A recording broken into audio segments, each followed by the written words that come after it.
สองเมืองของแขวงสะหวรรณเขตได้นำไส้น้ำประปาซึ่งเป็นโครงการช่วยเหลือล่าขององค์การสหประชาชาติด้านเคหสถาน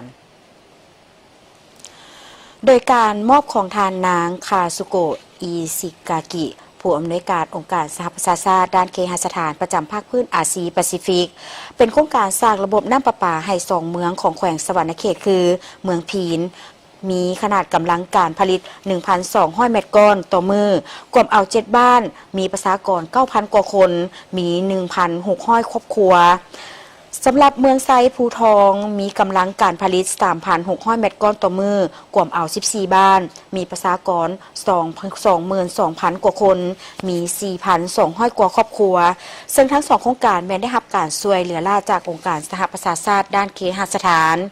ในโอกาสดังกล่าวนี้ทานนางคาซุโกะอิซิกากิได้กล่าวเติมอีกว่าเพื่อเป็นการรับประกันในการพัฒนาตัวเมืองโดยเฉพาะพื้นฐานโครงล่างอย่างรอบด้านถูกภาคส่วนที่เกี่ยวข้องต้องได้มีการจัดสรรวางแผนอย่างเหมาะสมและขยายจุดซุ้มเพื่อการพัฒนาตัวเมืองให้มีความยืนยงทุกภาคส่วนต้องได้ร่วมกันในการจัดตั้งปฏิบัติและในโอกาสดังกล่าว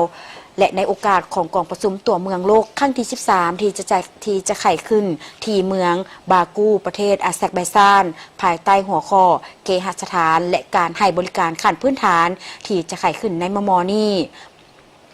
ท่านก็จะสุกยู่ให้สาธารณรัฐประชาธิปไตยประชาชนลาวมีโอกาสในการนำเสนอการจัดตั้งปฏิบัติโครงการพัฒนาตัวเมืองที่มีความทนทานต่อการเปลี่ยนแปลงของดินฟ้าอากาศโดยเฉพาะการพัฒนาพื้นฐานโครงล่างของ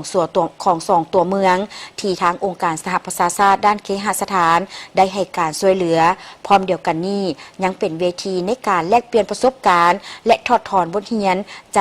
จากหลายประเทศตื่มอีก